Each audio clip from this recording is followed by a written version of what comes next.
Bismillahirrahmanirrahim. Assalamu alaikum students. My name is Abdurrahman and I'm your biology teacher. आज इस session में हम start करने जा रहे हैं fungi, also known as the kingdom of recyclers. Okay?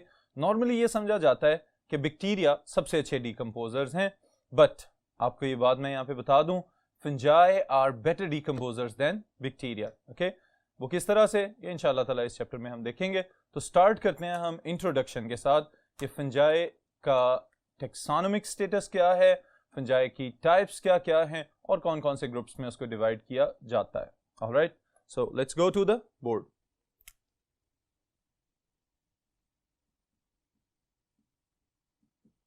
Ji students, number 1, fungi itself is a separate kingdom now. Okay, ये बाकी kingdoms से अलहदा एक नया kingdom है according to the 5 kingdom system of Whittaker. Okay, what is the study of fungi known as? पहला सवाल, fungi की study जो है that is known as mycology. Okay, chapter number 7 में एक बात आपने पढ़ी होगी कि the study of algae is known as phycology. तो उसी की मुनासबत से मैं ये बात यहाँ पे आपको बता रहा हूँ कि the study of fungi is known as mycology. Okay, इसकी स्टेटमेंट भी यहीं पे लिख लेते हैं इसके साथ. This is the study of fungi. जबकि वो साइंटिस्ट या इवन की जो स्टूडेंट्स स्टडी कर रहे होते हैं फंगस के स्ट्रक्चर को, उसके फंक्शंस को या किसी भी एस्पेक्ट को, they are known as mycologists.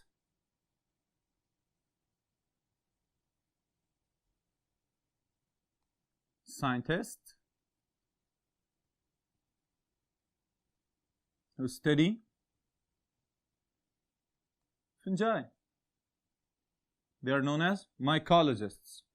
Okay students, तो ये तो हो गया एक ब्रीफ सा इसका तारुफ कि फंजाई इटसेल्फ जो है ये एक डिफरेंट किंगडम स्टेटस तक जा चुका है और इसकी स्टडी को खसूसी तौर पे माइकोलॉजी कहा जाता है. ओके, फिर जो नेक्स्ट बात मैं आपको बताना चाहता हूं वो ये है कि ऑलमोस्ट 100,000 स्पीशीज अभी तक डिस्कवर हो चुकी हुई हैं ऑफ फंजाई. ओके, लेकिन साइंटिस्ट का ये ख्याल है कि ये कोई खत्म नहीं होगी इनकी मजीद डिस्कवरीज.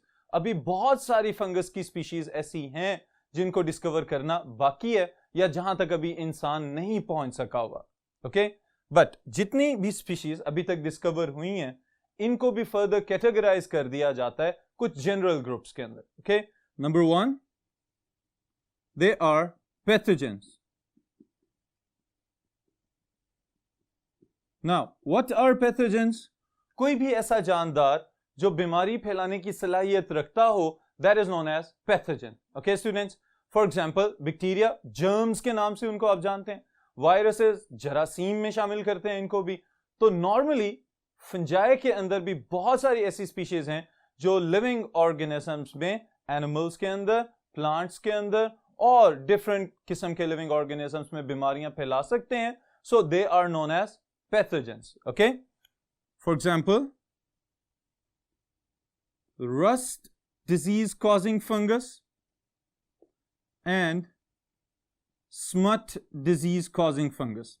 Okay, अब ये दो बीमारियां हैं अलहदा अलहदा से, इनको मैं बताता हूं आपको. Number 1 is rust. Okay, rusting से निकलने वाला ये लफ्ज, इसका मतलब क्या है? जंग आलूद कर देना. Okay, इसकी अपीयरेंस, चूंकि जब ये बीमारी कॉज करता है, स्पेशली वीट की अगर हम बात करें बतौर एग्रीकल्चरल कंट्री के सिटीजन होने के, तो rusting of the wheat plant takes place in this kind of disease. Okay, orange या ब्रिक रेड कलर के आपको अपीयरेंस नजर आती है, स्पॉट्स नजर आते हैं leaves of the wheat plant के ऊपर. ओके, जो गंदम का पौधा है उसको जब हम ऑब्जर्व करते हैं तो ऑब्जर्व करते हुए हमें पता चलता है कि भाई ये अब प्योर ग्रीन नहीं है, बल्कि फंगस के अटैक की वजह से इसके ऊपर जंग नुमा स्पॉट्स नजर आ रहे हैं. That's why this is known as rust disease. Okay, और दूसरी तरफ smut, it is also known as loose smut. बाज़ औक़ात ऐसा होता है कि जब गंदम की फसलें पक के तैयार हो चुकी होती हैं तो उस वक्त कोई फंगल अटैक हो जाए, और उसके लिए जिम्मेदार कौन है? Moist and warm वेदर्स। ओके, इस तरह का मौसम के जब नमी भी हो और गर्मी भी थोड़ी सी ज्यादा हो जाए, तो उस सूरत में ये वाली फंगस जो स्मट कॉजिंग फंगस है बहुत ज्यादा रिप्रोड्यूस कर जाती है, और विंड्स के थ्रू इनके स्पोर्स दूर दूर तक चले जाते हैं, और जो गंदम के सिट्टे हैं वो आपको काले होते हुए नजर आएंगे। तो दैट इज द सिम्टम कि इसको लूज स्मट का अटैक हो चुका हुआ है। ओके स्टूडेंट्स, सो ये दोनों डिजीजेस स्टेपल क्रॉप्स को तबाह कर रही हैं, तो इस वजह से बहुत ज्यादा डिजास्टरस हैं, बहुत ज्यादा नुकसान पहुंचाने वाली हैं।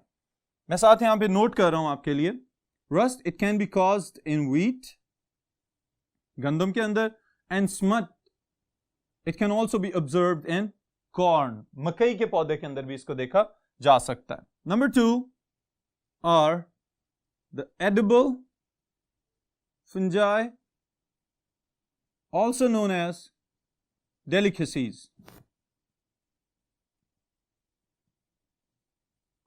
जी स्टूडेंट्स, एडिबल ऐसी फंजाई जो खाने के काबिल हैं। ओके, लेकिन साथ जो मैंने एक और लफ्ज बताया है, दिस इज समथिंग अमेजिंग। वो किस तरह से? डेलिकेसी के दो मुख्तलिफ मतलब मैं आपको बताता हूं। पहला मतलब तो ये है कि डेलिकेट से निकला है, कुछ ऐसी चीज जो सॉफ्ट है and it is easy to destroy. Okay, इसको आराम से खराब किया जा सकता है या तबाह किया जा सकता है, तोड़ा जा सकता है। But the other thing is कोई ऐसी चीज जो रेयरली अवेलेबल हो और उसको खाया भी जा सके, नायाब है और बहुत ज्यादा मिकदार में हमारे इर्द गिर्द नहीं पाई जाती। तो ये दोनों मतलब डेलिकेसीज में हम लोग फिट कर सकते हैं, ये इसके मीनिंग्स हैं। ओके, इसकी एग्जांपल्स में number 1 is truffles, and number 2 are morels, number 3 are mushrooms. पहले नंबर पे ट्रफल्स मैंने यहां पे लिखा है स्टूडेंट्स। ओके, अब ये एक स्पेसिफिक टाइप है फंगस की जो अंडरग्राउंड पाए जाते हैं, ट्यूबर्स की तरह के होते हैं। ये जैसे हम कह सकते हैं कि पोटैटो, जैसे आलू नजर आता है आपको, उसकी तरह की इनकी अपीयरेंस होती है, मॉर्फोलॉजी इसकी तरह की हो सकती है। But the thing is different countries में मखसूस किस्म के डॉग्स रखे जाते हैं जो कि स्निफ करके, सूंघ के ये बताते हैं कि जमीन के इस हिस्से में ये वाली फंगस ग्रो कर रही है, और इकोनॉमिकली भी इंपॉर्टेंट है, काफी महंगी सेल होती है। ओके, फिर the second thing is morels. Morels are also edible fungi. ये इस तरह की फंगस है कि जिसको पका के खाया जा सकता है, डिफरेंट किस्म की रेसिपीज में इस्तेमाल किया जा सकता है, और फिर उसके बाद प्रोटीन रिच कंपाउंड्स इसमें मौजूद हो सकते हैं। Then the third one, mushrooms. इस टर्म से आप लोग फेमिलियर हैं जरूर, क्योंकि आजकल बहुत सारे फास्ट फूड की डिफरेंट टाइप्स में मशरूम्स को ऐड किया जा रहा है as a source of nutrition. Okay, तो these are only the edible mushrooms. बहुत ज्यादा कुछ टाइप्स इनकी ऐसी भी हैं कि जो डेंजरस हो सकती हैं, पॉइजनस हो सकती हैं, but these are the edible types of the fungi. Then we will talk about the medically important species.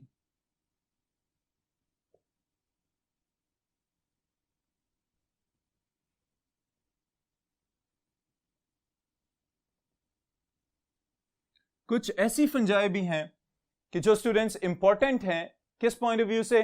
कि उन्होंने मेडिसिन में कंट्रीब्यूट किया हुआ है। ओके, और इसमें एक ही बेस्ट एग्जांपल मैं यहां पे शेयर कर रहा हूं आपके साथ। That is the first successful antibiotic, that was penicillin.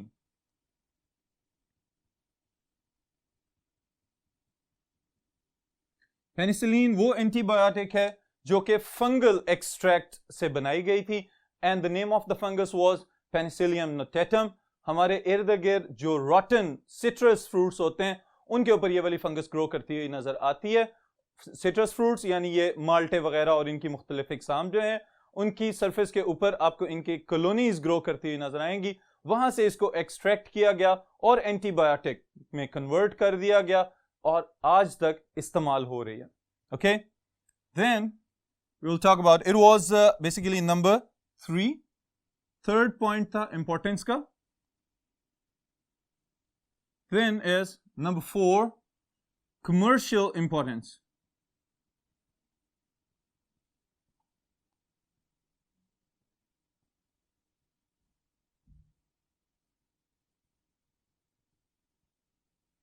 कुछ टाइप्स ऐसी भी हैं कि जो कमर्शियली बहुत ज्यादा इंपॉर्टेंट है, जिसमें सर फहरिस्त कौन है? Yeast,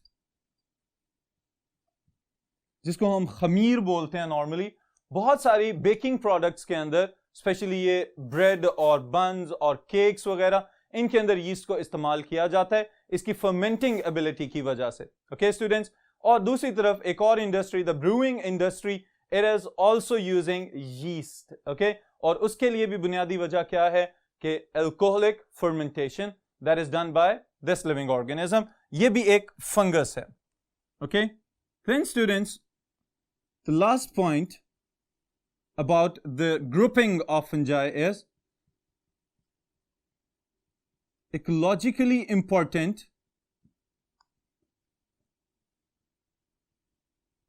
group। और इसका जिक्र मैंने बिल्कुल स्टार्ट में किया था कि fungi are better decomposers than bacteria. Okay, तो इकोलॉजिकल इंपॉर्टेंस इनकी यही है कि they are decomposers. They are also known as molecular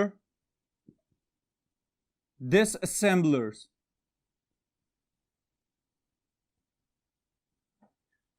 अब इस लफ्ज का क्या मतलब है? फंजाई आर डीकम्पोजर्स, तो बड़े बड़े पार्टिकल्स को उनके मॉलिक्यूलर साइज में कन्वर्ट कर देते हैं ताकि दूसरे लिविंग ऑर्गेनिजम्स उनसे इस्तेफादा हासिल कर सकें। फॉर एग्जाम्पल, प्रोटीन्स को या किसी भी और बड़े ऑर्गेनिक मॉलिक्यूल को तोड़ दिया जाता है into carbon dioxide, into nitrates and even water.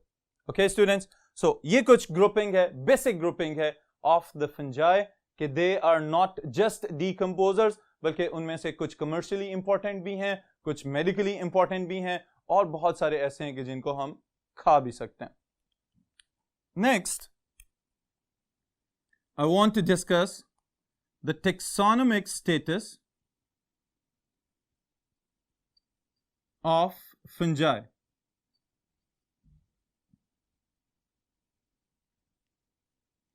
Taxonomic status of fungi से क्या मुराद है कि the fungus stands at which position in all other kingdoms of the living organisms. यहां पे मैं एक नई बात आपको बताना चाह रहा हूं students, and that is what previously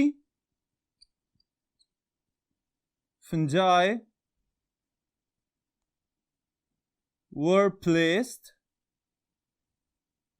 in kingdom Plantae. Okay, कुछ सिमिलैरिटीज की बुनियाद पे फंजाई को प्लांट्स के साथ रख दिया गया था, और वो सिमिलैरिटीज क्या क्या हैं? नंबर 1,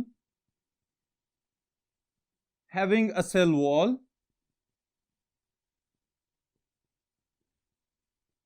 और साथ ही साथ मैं ये क्लियर करता चलूं कि सेल वॉल का मौजूद होना तो सिमिलैरिटी है, but the cell wall in fungi is made up of chitin, while in the plants the cell wall is made up of cellulose.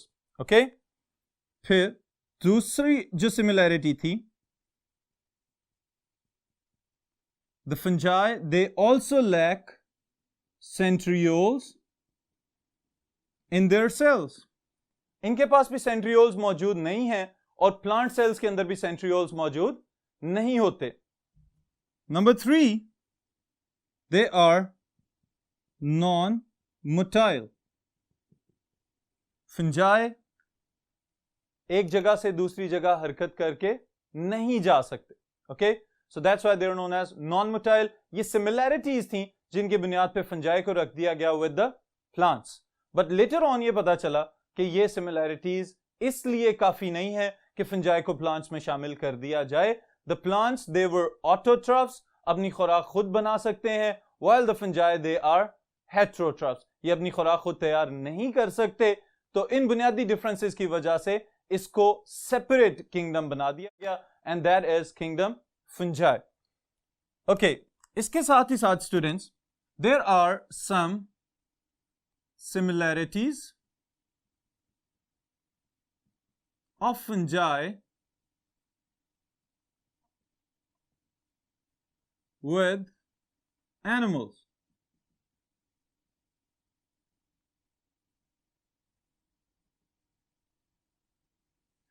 कुछ प्रॉपर्टीज को जब स्टडी किया गया तो पता चला कि कुछ ऐसी मुश्तरक खसूसियात हैं जो फंजाई शेयर कर रहा है with the animal cells. Okay, ये क्या क्या है? Number 1, they are heterotroph. Animals भी हेटेरोट्रॉफिक और फंजाई भी heterotrophic. Then their cell wall contain chitin. अब chitin क्या चीज है? It is a polysaccharide carbohydrate. लेकिन इसके बाद सवाल ये पैदा होता है कि ये एनिमल्स के साथ सिमिलैरिटी किस तरह से बन गई. तो इसका एक बहुत आसान सा जवाब है कि the chitin is also found, it is also found in exoskeleton of insects or arthropods. Okay students, तो ये एक सिमिलैरिटी बन गई इसकी, और यही सिमिलैरिटी प्लांट से डिफरेंस का बायस भी बनी कि the cell wall in plants is made up of cellulose and cell wall in fungi is made up of chitin. Okay, तो ये सिमिलैरिटीज हैं with the animal cell. But later on इन similarities के अलावा भी कुछ डिफरेंसेस स्टडी किए गए. Differences between fungi and animal cells और सिंपली एनिमल्स. क्या क्या डिफरेंसेस हो सकते हैं? The first one is the fungi are absorptive heterotrophs.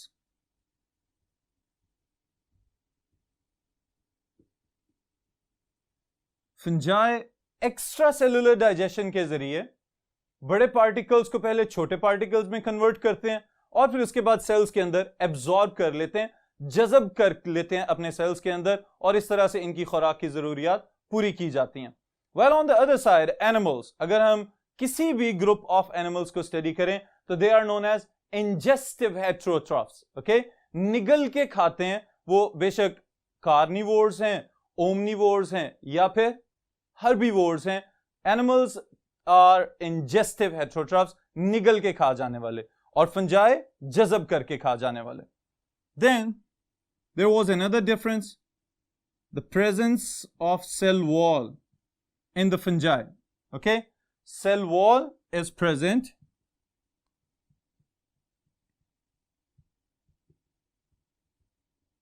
in fungi. Then the third one, centrioles are absent in fungi.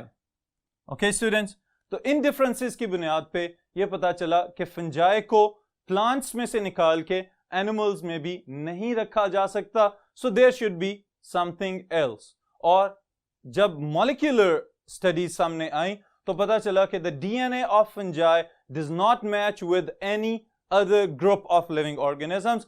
इनका जो जेनेटिक मटीरियल है वो भी बाकी सबके सब किंगडम्स के ऑर्गेनिज्म से मुख्तलिफ है, तो इनको एक अलहदा ग्रुप के अंदर रख दिया गया, and that is kingdom fungi, जो कि इनका अपना किंगडम ऑफ रिसाइक्लर्स कहलाता है.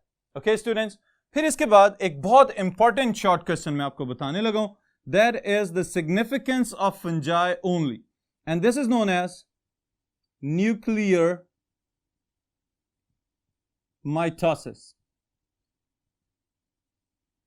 ओके, अब न्यूक्लियर माइटोसिस को खाली माइटोसिस क्यों नहीं कहा गया? इसके लिए स्टूडेंट्स आप इस बात का ख्याल रखेंगे कि this property of nuclear mitosis is only exhibited by this group, जो कि फंजाई के अंदर मौजूद है, तो इसी के लिए मखसूस कर दिया गया है ये लफ्ज nuclear mitosis. Okay, it is also known as closed mitosis, क्योंकि इसमें पूरा सेल इन्वॉल्व नहीं है, सिर्फ न्यूक्लियस इन्वॉल्व है, तो समटाइम्स ये भी कहा जाता है कि ये क्लोज्ड माइटोसिस है. अब इस प्रोसेस में क्या किया जाता है? Number 1, the nuclear envelope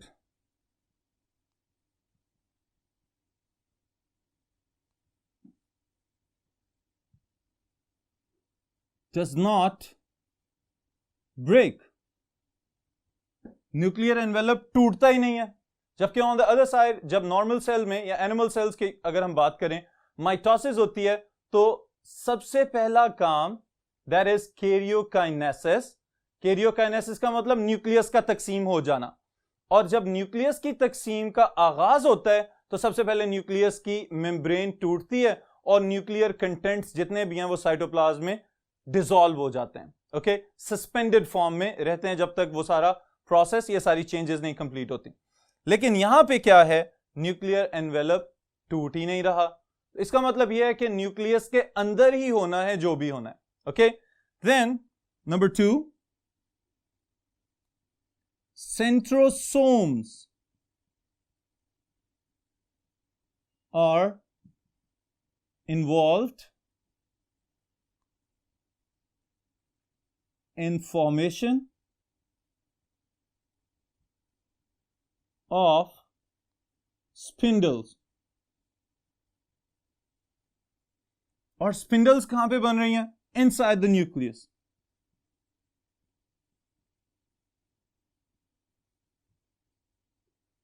okay students, अब देखें, जब भी कोई माइटोसिस के थ्रू सेल डिवाइड होता है तो उस सूरत में तो सेंट्रियोल्स मौजूद होते हैं, they are outside the nuclear envelope, और वो मूव करके जाते हैं ऑपोजिट पोल्स पे.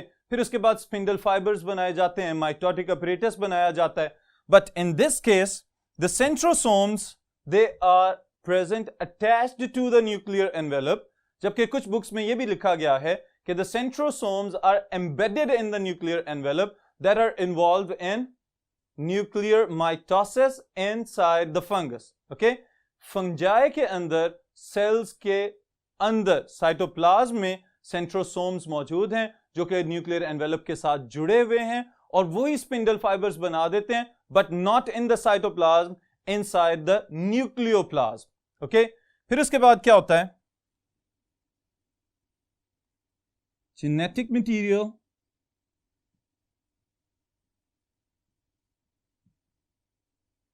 or chromosomes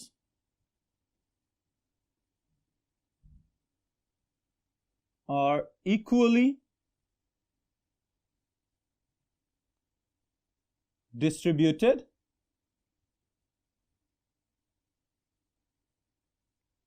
ये वाला प्रोसेस सेम है as compare to the normal mitosis, कि जो क्रोमोसोम्स हैं जैसे ही वो इक्वली डिस्ट्रीब्यूट होंगे, one group of chromosomes will move to the opposite pole and the other one will move to its respective pole. अलग-अलग sides पे जाके और क्रोमोसोम्स जो हैं वो रुक जाएंगे.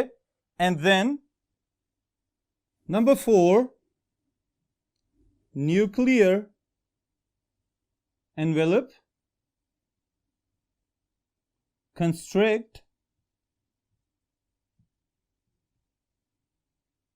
between the daughter chromosomes.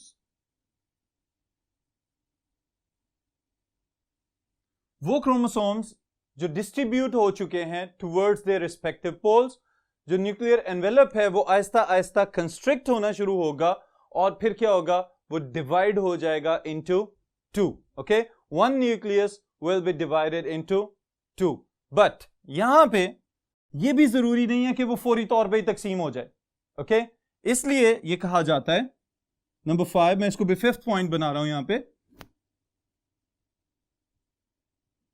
Nuclear envelope dismantles later on in some fungi. कुछ फंजाई के अंदर जो न्यूक्लियर एनवेलप है वो बाद में स्प्लिट अप होगा. इसका मतलब यह है कि कुछ फंजाई में हो सकता है स्प्लिट अप ना हो, वो न्यूक्लियस तकसीम ही ना हो, और वो सेल्स जिनके अंदर न्यूक्लियस डिवाइड हो जाता है इनटू टू डिफरेंट न्यूक्लियाई, उनको हम बोलते हैं डाइकैरियोटिक सेल्स. ओके, ऐसे सेल्स जिनमें दो न्यूक्लियाई मौजूद हैं, they are known as dikaryotic cells. फिर समटाइम्स कुछ ऐसी भी स्पीशीज देखी गई हैं फंजाई की कि जिनके अंदर क्रॉस वॉल्स या सेप्टा मौजूद नहीं है, तो उस सूरत में बहुत सारे न्यूक्लियाई डिवाइड होते चले जाएंगे और एक बड़े हाइफे के अंदर जब बहुत सारे न्यूक्लियाई नजर आते हैं तो उस कंडीशन को हम कहते हैं मल्टी न्यूक्लिएट कंडीशन और coenocytic condition. Okay students, so ये खसूसियात हैं सिनोसिटिक होना, डाइकैरियोटिक होना. These are the properties of fungi.